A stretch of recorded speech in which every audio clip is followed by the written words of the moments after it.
Assalamualaikum warahmatullahi wabarakatuh, pemirsa TVRI Kalimantan Barat dimanapun Anda, bersama Membangun Kalbar kembali hadir. Dan secara umum senang sekali kita akan membincangkan sebuah tema yang menarik dan aktual selama kurang lebih 60 menit ke depan. Dan pemirsa, bahwa Komisi Pemberantasan Korupsi KPK telah melakukan pengkajian pengelolaan keuangan alokasi dana desa ADD di tahun anggaran 2015 ini dengan sampel 5 kabupaten di Indonesia.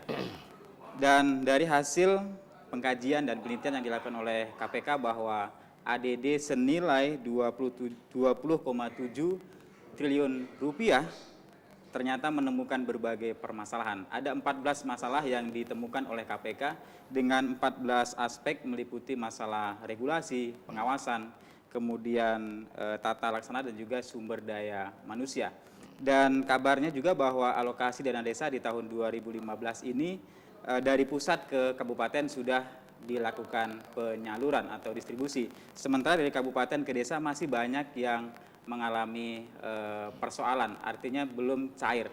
Kenapa dari desa, dari kabupaten ke desa masih belum mengalami pencairan, yang sesungguhnya memang alokasi dana desa ditujukan kepada desa agar supaya memang desa bisa lebih berpacu, lebih cepat maju dan mandiri. Jadi persoalannya di mana dan bagaimana supaya memang agar alokasi dana desa benar-benar bisa dicairkan dan desa bisa menikmati hasilnya. Dan untuk membincangkan mengenai alokasi dana desa, kita akan membahas dalam tema realisasi dan implementasi alokasi dana desa bersama dengan salah seorang narasumber yang tentu saja cukup intens membahas, mendampingi berbagai desa di Kalimantan Barat khususnya, dari Ketua Institut Indonesia Muda yang tak lain adalah Pak Muda Mahendrawen SH, yang juga sekaligus sebagai pakar tamu Puslitbang Desa Universitas Tanjung Pura Pontianak. Assalamualaikum Pak Muda. Waalaikumsalam Mas. Selamat datang, terima kasih bisa hadir. Alhamdulillah. Dan pemirsa, nanti saya juga memberikan kesempatan bagi Anda untuk menyampaikan pertanyaan, tanggapan dan juga saran masukan yang tentu saja yang membangun. Silakan Anda sampaikan di telepon 769 022 769 033. Silakan Anda sampaikan. Barangkali apa yang Anda sampaikan nanti akan didengar oleh pihak-pihak yang berwenang dalam menangani persoalan alokasi dana desa. Baik Pak Muda, menarik kalau bicara mengenai alokasi dana desa, dan memang alokasi dana desa ini kan sudah diketok palu undang-undangnya dan sudah diimplementasikan sejak 2014 dan sekarang 2015, tahun kedua juga sudah berjalan. Dan tadi saya membuka dengan pengkajian KPK dengan menemukan 14 aspek persoalan. Apa Pak komentar Bapak terkait dengan istilah? Pertama, kita melihat dulu bahwa ini kan tujuannya kan sebetulnya ingin mengejar keseimbangan, keadilan, agar pembangunan itu juga terfokus mulai dari pinggiran, dari desa, sehingga tujuan filosofi undang-undangnya ini sudah luar biasa sebetulnya, memberikan akses keadilan dalam soal anggaran. Nah, desa ini diharapkan bisa mandiri, bisa belajar sendiri, merencanakan sendiri, memutuskan sendiri apa yang dibutuhkan mereka. Nah, selain itu memang ini juga menghindari ketimpangan kan antara desa dengan kota yang sudah semakin lebar, rasio Gini-nya sudah semakin tinggi, sehingga ketimpangan itulah menyebabkan urbanisasi tinggi. Nah, adanya undang-undang desa ini memang kaitan dengan anggarannya, alokasi kebijakan politik anggaran untuk ke desa ini memang diawali dulu dengan euforia kan suasananya, karena isunya 1 miliar 1 desa, sehingga orang sudah euforia, sehingga walaupun tidak sampai segitu, tapi ini menyebabkan juga banyak persepsi yang belum sama. Misalnya begini, kenapa sekarang ini timbul nyangkut lah katakan, tidak lancar pencairan dari kabupaten ke desa, sementara yang dari pusat sudah hampir 16 triliun dari 20,7 itu sudah cair di tingkat kabupaten seluruh Indonesia.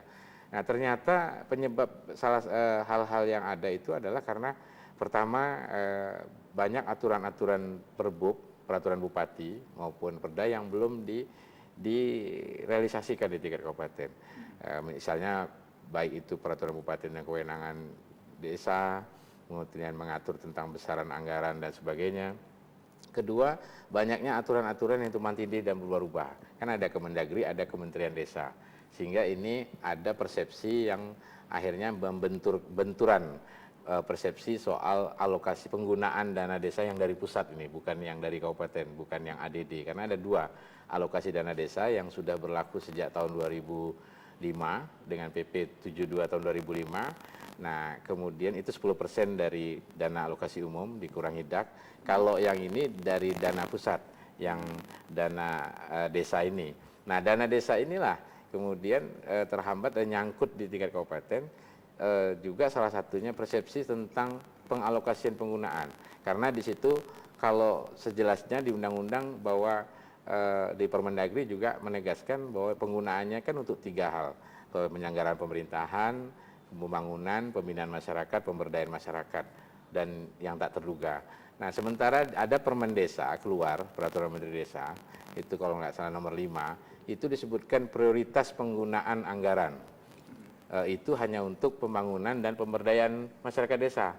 Nah, sebetulnya ini tidak perlu jadi persoalan, sehingga ketika itu akhirnya banyak ada dana desa yang tidak menganggarkan biaya penyelenggaraan untuk penghasilan dan tunjangan bagi aparatur desa.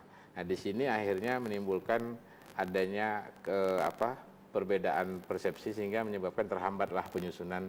Kan desa harus menyusun APBD desanya nih, Mas Rondon. Setiap desa harus menyusun, membuat perdes APBD desa. Disinilah terjadi pertama hambatan, dan ternyata juga memang benar banyak peraturan-peraturan bupati yang akhirnya juga keliru. Kenapa keliru? Karena di dalam dana desa itu tidak dialokasikan untuk penyelenggaraan aparatur desa. Padahal APBD itu kan APBD desa itu kan satu struktur dalam struktur. Misalnya sumbernya saja yang berbeda. Ada yang dari kabupaten, ada yang dari pusat, yang dari dana desa. Nah, alokasinya misalnya dari ADD misalnya 200 juta. Dari alokasi dana pusat misalnya 250 juta, berarti 450 juta. Nah, di 30%-nya untuk penyelenggaraan pemerintahan. Itu harusnya dihitung total dari keseluruhan, 30%-nya. Ada yang ADD-nya menganggarkan untuk pemerintahan, ada yang dana desa tidak. Nah, di sini kemudian menghambat proses di tingkat birokrasi. Akhirnya banyak perdes-perdes yang terlambat menyampaikan. Nah, sementara syaratnya kan harus ada perdes APBD desa dulu. Nah, itulah yang menghambat. Tapi sebenarnya dari tingkat kabupaten sendiri birokrasi ini memang harus proaktif. Banyak yang tidak sigap dari sejak berlakunya undang-undang ini. Seharusnya sebenarnya ini sudah sering disinggung dari sejak dulu. Saya potong. Soal perdes ini memang wajib sesuai dengan undang-undang. Wajib. Memang syarat utamanya setiap desa harus punya perdes. Harus disusun. Perdes itu kan perdes dari APBD desa. Dan perdes itu memang harus sesuai dengan peraturan bupati. Betul. Dan selama ini yang terjadi perdes itu selalu bersinggungan atau justru gini, maksudnya gini, alokasi dana atau dana desa ini APBD desa maksudnya. APBD desa yang terdiri dari belanja, pendapatan dan lain-lain itu disusun dan itu diperdeskan. Nah, yang kita sayangkan memang sikap proaktif yang kadang-kadang dari birokrasi atau pemerintah di mana ini tidak diantisipasi sejak awal, ya kan? Memang ini tahun pertama implementasi, tapi memang banyak yang terbiarkan sehingga akhirnya terlambat. Nah, ketika sekarang ini baru cair misalnya sedikit, katakanlah baru berapa belas persen dari total keseluruhan, maka ini memang risikonya adalah menghambat percepatan pembangunan. Padahal maksudnya kan kalau dana desa ini bisa dicairkan 20,7 triliun, itu kontribusinya bisa 0,5% untuk pertumbuhan ekonomi nasional. Itu kalau cairkan semuanya. Berarti ini kan otomatis. Nah, kaitannya dengan yang tadi analisa atau kajian KPK soal 14 potensi. Itu maksudnya 14 potensi terjadinya katakanlah kekeliruan pengelolaan. Nah, saya kira ini memang sama dengan apa yang sudah dikaji oleh berbagai pihak, termasuk berbagai pihak yang selama ini dibahas. Nah, yang terpenting kan sebenarnya adalah bagaimana semua pihak menyiapkan desa itu. Nah, termasuk pemerintah dari kabupaten dan aturan-aturannya itu dipertegas. Jadi tidak ada simpang siur penafsiran yang antara pemerintah pusat, kabupaten dan desa sendiri. Contoh, Mas Rondon, begini. Sebenarnya kalau kita mau bicara substansi yang mendasar, itu sebenarnya dengan adanya undang-undang desa, ini kan desa ini ada otonomi desa. Beda dengan dulu, rezim ketika ini tunduk pada Undang-Undang Nomor 32. Nah, itu desa hanya sebagai subordinat karena dia di bawah undang-undang pemerintah daerah. Kalau sekarang sudah ada undang-undang sendiri, seharusnya cara memandangnya, baik itu elit-elit politik, elit birokrasi dari pusat sampai kabupaten, itu haknya desa, haknya yang harus dikasihkan. Ibarat semacam anak tuh kalau sekolah itu haknya, jangan tidak ada kata tidak. Nah, sebenarnya tanggung jawab itu sudah langsung melekat. Artinya itu memang sudah otonomi desa, harus diserahkan. Itu haknya, bukan bantuan loh. Ini bukan bantuan, tapi hak. Bukan bantuan kepada desa, tapi haknya desa memang yang sudah didasari dengan undang-undang desa. Nah, oleh karena itu sebenarnya beranjak dari sini sikap dan cara pandang pemerintah kabupaten seharusnya segera melakukan asistensi secara efektif dengan membuat misalnya katakanlah di birokrasi ini kan kadang-kadang memang jelimet di soal tata kelola birokrasi misalnya harus masuk ke bagian hukum, ke Pemdes, kemudian ke keuangan, ke inspektorat nanti kan kadang-kadang di situ terjadi benturan persepsi, naik lagi di paraf asisten, di paraf sekda. Ini kadang-kadang kan dari pintu ke pintu ini sangat-sangat luar biasa panjang yang kadang-kadang menimbulkan apa ya? Desa aja kadang-kadang bolak-balik dia harus datang ke ibu kota untuk ngurus ini, biayanya sudah berapa banyak dan habis energi. Nah, ini sebetulnya bisa diatasi kalau cara pandang kita sudah diluruskan dan sebetulnya asistensinya bisa sangat efektif. Nah, kalau kita sudah melihat itu sebagai haknya, sebetulnya kita ini kan hanya memfasilitasi saja. Kabupaten kan hanya sifatnya menampung rekening sementara. Habis itu ketika perdes APBD desanya sudah ada, saya kira langsung disalurkan saja sesuai dengan aturan 40% tahap pertama, 40% tahap kedua, 20% tahap ketiga. Tidak ada beban, sama dengan kalau kita mau konkordankan sama dengan pemerintah kabupaten sama kota. Ketika dulu belum otonomi daerah, belum Undang-Undang 2299, itu kan dananya kan melalui provinsi semua. Tapi ketika sudah Undang-Undang otonomi daerah, itu kan kalau daerah kabupaten kota sudah membuat perda tentang APBD disampaikan ke pusat, maka uangnya kan pasti cair. Nah, dan tanggung jawab pusat sudah lepas di situ. Sama dengan ini, sebetulnya tanggung jawab kabupaten pun sudah lepas, dicairkan saja. Karena nanti juga yang penting APBD desanya sudah ada, perdesnya tadi. Jadi tidak perlu terlalu jelimet-jelimet kita bicara terlalu, karena persepsinya masih melihat berdasarkan PP 72. Mungkin khawatir nanti dianggap ada salah kebijakan, padahal sebetulnya tidak. Ini sudah otonomi desa, jadi seharusnya dana itu sudah langsung tersalurkan. Nah, nanti kalau ada apa-apa penyalahgunaan atau hal lain, itu di tingkat desa yang harus bertanggung jawab, ini kan. Artinya pertama memang dari sisi aturan ya, dari sisi ketentuan pencairan dana yang masih belum satu persepsi.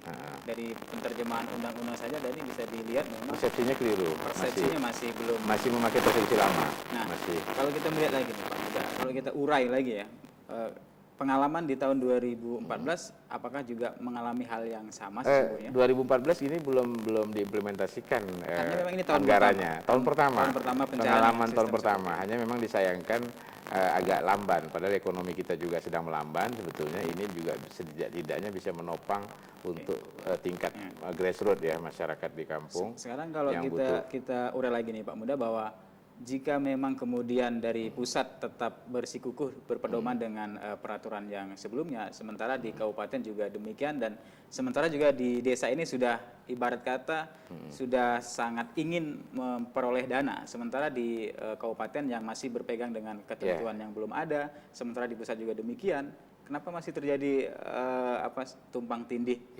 Kebijakan antara kementerian dengan itu. Saya kira ini harus diambil langkah bijak, kita cari solusi jalan keluar. Kalaupun ini terlambat, tetap saja disalurkan ke desa. Maksudnya tanpa mempertimbangkan tadi peraturan pemerintah, meskipun kita sudah ada undang-undang. Sebetulnya Permen Desa itu kan bahasanya Permen Desa nomor 5 itu, dia menyebutkan prioritas penggunaan. Nah, kalau sudah kata-kata prioritas, sebenarnya kan tidak perlu kita khawatir, karena kan berarti itu bukan berarti mutlak satu-satunya. Nah, di sini ada kekeliruan persepsi awal. Nah, kemudian terkait juga tadi disampaikan bahwa kalau kita ini terjadi perbedaan penafsiran teman ini tadi, saya kira yang penting fokus ke Perdes APBD desa tadi itu. Kalau itu sudah ada, ini kan bukan pakai sistem lama yang pakai proposal, zaman ADD dulu. Nah, ini kan sudah langsung Perdes APBD desa. Sudah salurkan saja, nanti nah, ini juga kepada desa-desa. Kepada desa-desa kita juga memberikan saran, masukan. Apabila memang nanti penyaluran itu terlambat, katakanlah sampai misalnya baru diterima misalnya bulan November lah katakan, mau melaksanakan untuk infrastruktur atau untuk pemberdayaan misalnya, atau hal-hal yang bisa dilaksanakan saja. Misalnya ketika itu hanya untuk pemberdayaan, katakanlah untuk beli barang-barang yang misalnya untuk pemberdayaan yang bisa cepat. Tapi kalau untuk fisik, infrastruktur misalnya, mengerjakan yang kecil-kecil, yang bangsa 50-100 juta, kalau terlambat, kalau tidak dianggap khawatir tidak cukup waktu, ya sudah jadikan silpa saja, sisa lebih anggaran, nanti diluncurkan tahun 2016. Itu solusinya buat desa. Sehingga nanti 2016 mereka menyusun APBD desa itu ditambahkan dengan silpanya nanti anggaran totalnya. Sisa lebih anggaran yang belum digunakan artinya dana itu, digunakan nanti 2016. Itu bisa. Itu ada ketentuan dan itu tidak masalah, seperti kabupaten juga. Kalau misalnya anggaran yang tersisa tidak terserap, digunakan tahun berikutnya. Ya. Dan kalau cara berpikir yang Pak Muda tadi sampaikan, seyogyanya sudah digunakan belum sih oleh para kepala daerah kita sehingga ada keberanian gitu ketika mengucurkan dana ini? Saya sebetulnya ya tidak hanya berpegang pada kepala daerah memang, karena birokrasi ini kan luas. Sistem ini kan birokrasi kan ada posisi-posisi yang itu semua menentukan sistem. Tapi memang di sini persepsinya harus disamakan, bahwa menganggap dana yang dikucurkan ke desa itu bukan bantuan, tapi itu adalah bukan karena kebaikan hati siapapun, tapi itu karena undang-undang. Sebetulnya kan kalau kita mau jujur, konstitusi kita ini kan sudah menjamin desa itu kan memang sudah diakui hak asal usulnya. Dan itulah adanya undang-undang desa ini kan sifatnya sebenarnya mengukuhkan pengakuan negara bahwa hak desa itu hak asal usul, hak kewenangan lokal berskala desa itulah yang sudah seharusnya diakui. Nah, karena kita cara mandangnya mungkin selama ini melihat dengan cara pandang bahwa itu seolah yang turun ke desa itu selalu dalam bentuk usulan, permohonan, proposal, bantuan. Jadi cara pandang kita ini seperti desa masih hanya memohon tapi bukan, padahal ini hak, salurkan saja, ini memang sudah harus disampaikan. Nanti pengelolaan di desa, saya yakin desa itu kalau sekarang walaupun kita memang melihat ada pihak-pihak yang pesimis, katakanlah nanti takut mengelolanya banyak korupsi, penyalahgunaan, memang betul potensinya banyak, tapi saya juga sangat optimis bahwa masyarakat juga semakin terbuka dan sistem informasi teknologi dan sebagainya, dan saya kira aparatur desa juga tidak kemudian serampangan, dia juga akan tahu resikonya. Dan yang terpenting adalah ketika menyusun APBD desa itu diaplikasikan, diimplementasikan, dilaksanakan. Yang penting jangan sampai ada yang fiktif, tidak dilaksanakan, misalnya bantuan dan sebagainya yang fiktif dan tidak ada unsur penyalahgunaan wewenang. Saya kira desa-desa juga saya kira siap lah, karena selama ini juga menjalankan ADD walaupun dengan nilai kecil 100 juta, 150 juta, tapi mereka sudah melaksanakan. Tadi menarik, kalau misalnya ada pandangan lain oleh kepala daerah bahwa karena ingin berhati-hati dalam penyaluran sehingga kemudian belum bisa langsung dicairkan. Nah itu yang kita sapa dulu nih. Ya. Halo, Assalamualaikum, selamat sore. Ya, belum bisa terhubung, silakan disampaikan 769022 769033. Ya, sepertinya sudah terhubung. Halo.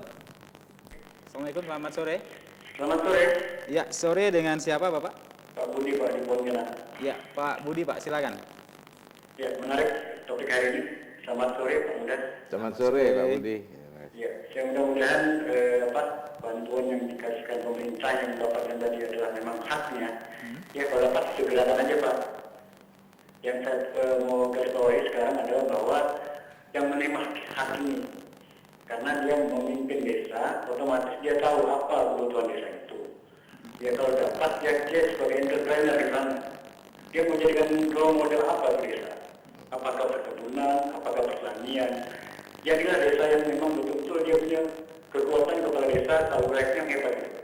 Nggak hanya mengambil dengan satu aturan bahwa desanya, majukan desanya dengan dana yang ada ini. Saya mohon sekali mudah-mudahan ini bisa juga didengar kepala desa yang ada. Dia punya trik tersendiri untuk majukan desanya. Apakah desa itu mau dijadikannya peternak kambing semua misalnya, atau peternak itik yang hebat? Jadi dana itu untuk menopang semuanya. Nah kalau kita terus kepada infrastruktur, saya lebih setuju karena di sana juga ada dewan-dewan kota yang memasukkan proyek-proyeknya untuk yang pemilih-pemilih mereka.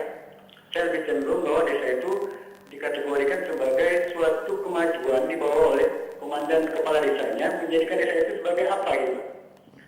Itu saran. Kemudian seperti tadi Bapak bilang karena haknya ya udah disegerakan aja.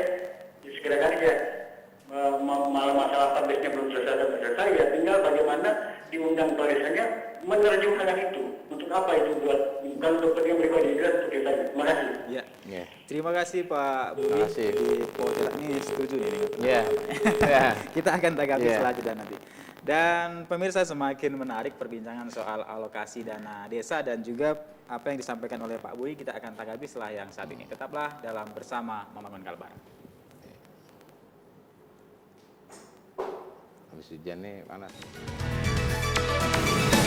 Khusus pengguna kendaraan bermotor, gunakan helm standar Indonesia dan nyalakan lampu di siang hari.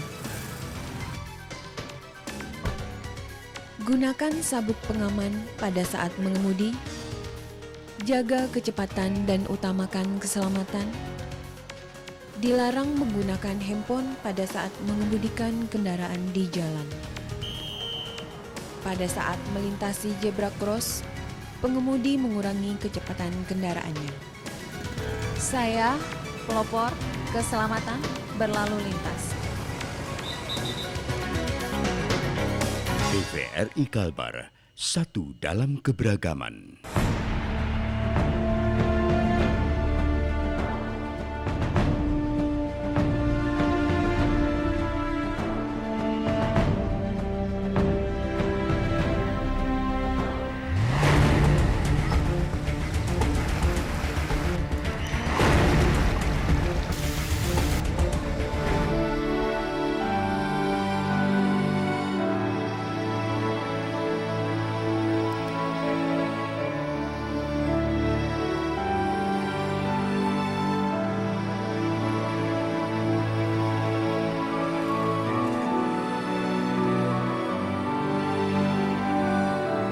Parit dan sungai bukan tempat sampah. Mari kita jaga dan memanfaatkan air untuk kita bersama.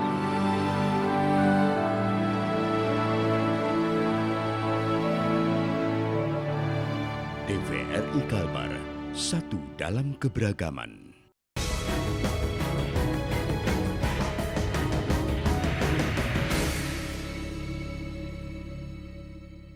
Terima kasih Anda kembali dalam Bersama Membangun Kalbar, dan bagi Anda yang baru saja bergabung, kita membincangkan mengenai realisasi dan implementasi alokasi dana desa bersama dengan Bapak Muda Mahendrawan SH selaku Ketua Institut Indonesia Muda atau pakar tamu Puslitbang Desa Universitas Tanjung Pura Pontianak. Dan saya juga masih memberikan kesempatan mengundang Anda pemirsa di rumah untuk menyampaikan tanggapan, masukan dan juga gagasan-gagasan terkait dengan persoalan alokasi dana desa yang di tahun anggaran 2015 ini masih banyak desa-desa termasuk di Kalimantan Barat belum menerima haknya sebagai desa yang memang mendapatkan alokasi dana desa sebesar 1 miliar. Satu desa kita akan kembali membahasnya.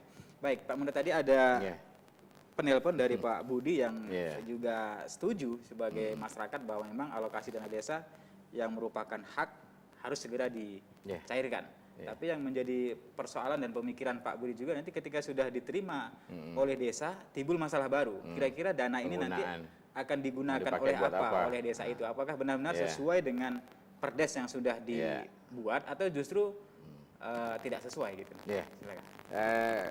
Jadi kalau disampaikan Pak Budi itulah esensinya itu kan adanya otonomi desa ini kan untuk membuat supaya desa bisa ngelola potensinya, baik sumber daya manusianya supaya pengangguran juga sedikit, kemudian juga bisa memberdayakan rumah tangga yang ada di desa.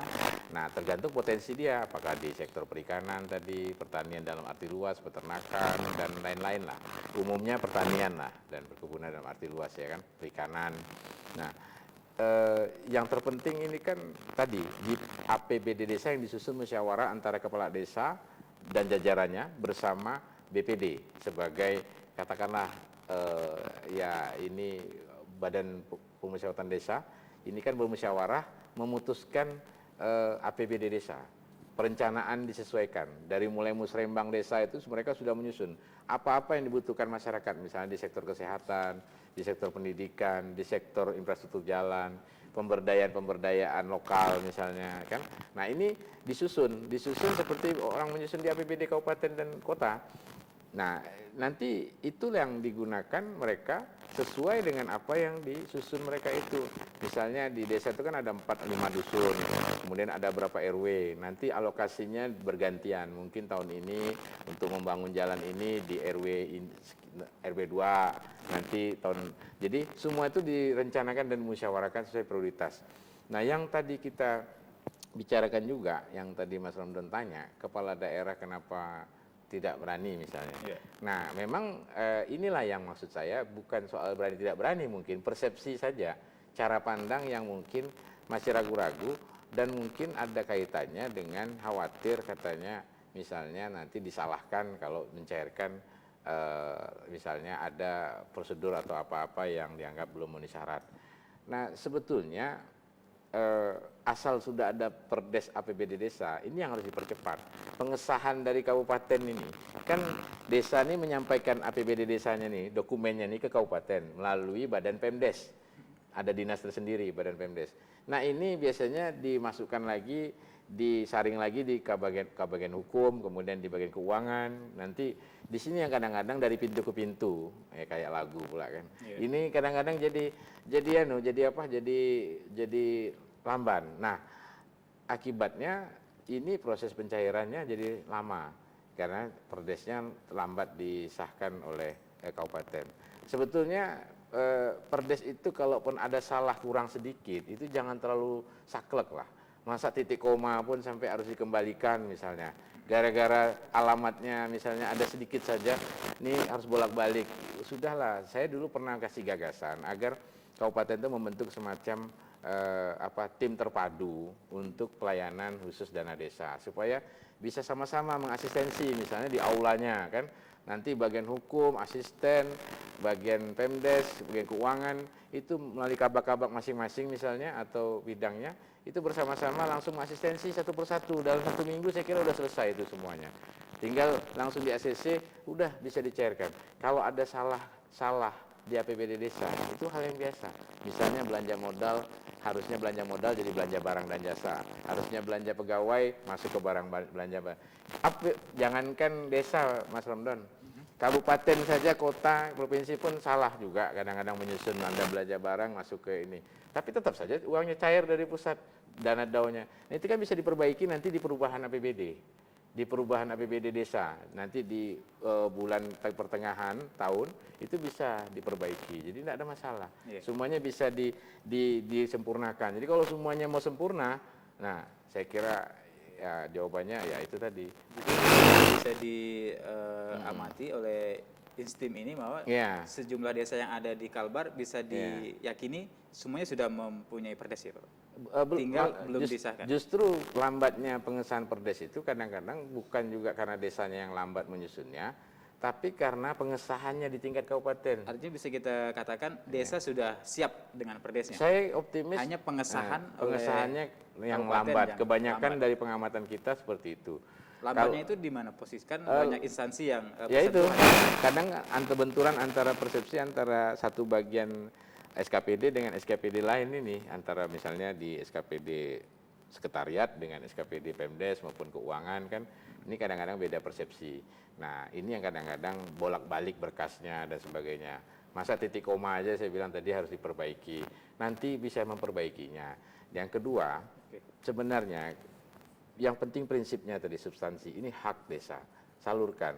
Ya, kalau memang ada mungkin hal-hal yang difikirkan oleh bagian birokrasi ini, mungkin khawatir ketika nanti ada persoalan di penggunaan dana itu, lalu seolah-olah dari tingkat pemerintah kabupaten ini juga nanti aparat penegak hukum misalnya juga lalu melibatkan yang di tingkat kabupaten. Saya kira ini mungkin dari para penegak hukum juga saya kira perlu diluruskan juga persepsinya bahwa ini otonomi desa, sudah bukan lagi rejim PP 72 seperti yang sebelumnya. Ini sudah berdasarkan undang-undang desa, sehingga ketika itu sudah disalurkan, maka itu sudah tanggung jawab penuh di desa itu. Nah, kecuali ada kebijakan yang salah, misalnya begini, kebijakan itu dibuat melalui peraturan bupati atau penegasan dari Pemdes misalnya, tentang penggunaan dana tertentu yang seharusnya tidak diperbolehkan misalnya. Nah, itu baru kabupaten bisa dianggap bersalah. Tapi kalau menyalurkan, saya kira ini udah haknya. Kenapa kita harus khawatir gitu? Hanya Pak Mulya juga sebagai informasi yang menjadi poin penting, dana ini bisa cair karena memang Perdes mesti harus disahkan oleh kabupaten. Ya. Artinya syarat utamanya adalah Perdes, Bapak ya. Iya, syarat utamanya. Syarat yang lain-lain sesungguhnya bisa dipenuhi belakangan. Bisa dipenuhi belakangan. Makanya itu yang jadi agak menimbulkan kekhawatiran kita. Untuk pengesahan itu saja kadang-kadang memakan waktu lama, birokrasi berbelit-belit. Saya kira tidak ada alasan seperti Dan itu. ini sudah masuk bulan pencairan seharusnya. Sudah, karena bulan pertama itu seharusnya sudah 2 bulan yang lalu sudah tahap pertama. Kemudian ini sudah harusnya tahap berikutnya nanti. Artinya tahap pertama saja belum cair, Ya. ini sudah memasuki tahap Harusnya sudah tahap kedua. belum juga cair Belum tahap juga. yang pertama. Ya, yang 40%-nya. Jadi Ya. makanya tadi saya kembali lagi cara pandang, persepsi. Kita harus memandang ini sebagai hak masyarakat desa. Ini bukan haknya kepala desa loh, haknya masyarakat desa. Karena ini kan pembangunan untuk masyarakat semua di desa itu. Seperti kata Pak Budi tadi lah, untuk pemberdayaan, untuk kebutuhan pembangunan percepatan. Nah, jadi kita harus merubah paradigma, cara pandang kita dulu. Kita harus menghargai, menganggap karena ini haknya. Jadi salurkan. Kita ini kan, jadi kalau pemerintah kabupaten dan ini kan sifatnya hanya menyalurkan saja, bukan dana milik kabupaten, itu kan milik desa. Tinggal disalurkan saja sebetulnya. Ibarat bola digelindingkan itu tinggal meluncur saja tinggal gitu. Tapi tinggal itu ada yang diserahkan. menghambat gitu kan sehingga Karena tidak ini sama gitu ya. ya diharapkan kan sampai ke masyarakat dalam bentuk pembangunan, pemberdayaan, disalurkan supaya ini bisa mengurangi kesenjangan, mengurangi kemiskinan, pengangguran ya. Sehingga kalau ada proyek-proyek sedikit banyak infrastruktur untuk air bersih atau skala desa atau untuk jalan lingkungan, ini kan lumayan membantu, atau untuk pendidikan misalnya, untuk perbaikan PAUD kah atau posyandu, atau untuk pembinaan ibu-ibu kesehatan ibu dan anak dan sebagainya yang kira-kira memang itu dibutuhkan desa dan direncanakan sesuai dengan musyawarah di tingkat desa. Pak, kalau kita misalnya membedah peraturan desa yang selama ini diajukan oleh kabupaten yang katanya memang lama disahkan. Kalau kita melihat lagi secara spesifik misalnya perdes yang diajukan oleh masing-masing desa ini yang lama disahkan, karena dari sisi poin-poin yang ada dalam APBD itu memang betul-betul sesuai dengan yang dibutuhkan masyarakat, atau ada kemungkinan copy paste dengan desa-desa yang lain sehingga terjadi kesamaan misalnya atau seperti itu. Saya kira gini, maka tadi saya bilang kalaupun ada kekeliruan sedikit-sedikit, itu terpenting itu nanti kan bisa disempurnakan, perbaiki. Kalau yang akhirnya kan jadi timbul pertanyaan, sebetulnya ini kapasitasnya ini yang lemah nih di mana gitu loh. Di tingkat desa kah, yang tidak bisa. Tapi saya kira dengan ADD yang selama ini sudah mereka jalankan, saya kira di tingkat desa juga sudah mulai belajar cukup lama ya, sejak 2006 mereka sudah mulai belajar mengelola ADD. Jadi saya kira desa itu sudah siap lah, sudah tahu. Ada juga memang masalah-masalah selama perjalanan dari 2006 ke 2014 yang lalu ya. Memang ada juga beberapa di desa itu ada masalah lah, persoalan hukum. Tapi saya kira kalau rata-rata, apalagi dananya juga belum besar. Ini kan baru sekitar rata-rata tiap desa, kalau di total itu antara 350 sampai 400 lebih lah. Jadi belum, saya kira untuk tingkat desa mengelola dana segitu, mereka sudah siap. Dan BPD-BPD-nya pun sudah mulai lebih, yang penting di desa itu mereka juga harus paham bahwa elit-elit desanya juga, saya sering menyampaikan dan saya sering mengingatkan juga di berbagai kesempatan, di media juga, elit-elit desa ini juga harus memahami dan sadar bahwa ini bukan dana milik mereka nih, ini orientasinya harus benar-benar adil, harus benar-benar sesuai dengan kebutuhan. Misalnya gini, data-database-nya juga harus benar. Misalnya desa ini, persoalan penyakit kesehatan, misalnya, atau persoalan pendidikan.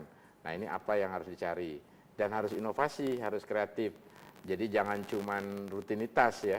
Misalnya di desa itu terpencil guru honor kurang, guru PNS kan kadang kurang. Nah mereka cari inisiatif, melalui dana desa ini mereka bisa gunakan juga untuk membayar gaji guru honor. Mencarilah sarjana-sarjana di kota ini yang mau ngajar, misalnya kan ada pelajaran-pelajaran yang nggak sulit cari guru, misalnya kayak bahasa Inggris, matematika, atau kimia, atau fisika, kan kadang-kadang di kampung-kampung yang kecil kan.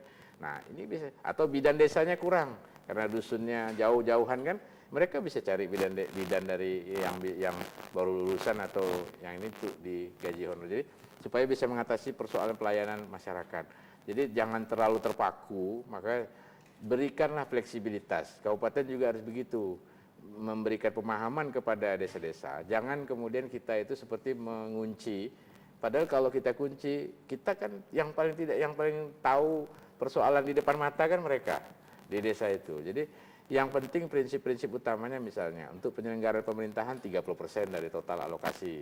Misalnya dari 500 juta 30%-nya itulah untuk tunjangan penghasilan tetap, tunjangan operasional, belanja pegawai, itulah dia 30%. 70%-nya itulah untuk pembangunan, untuk pemberdayaan, untuk pembinaan masyarakat. Yang penting prinsipnya di situ. Dan yang penting juga adalah monitoring dari masyarakat. Masyarakat itu juga harus memonitor, dan juga harus kalau bisa banyak juga dilakukan proses pendampingan.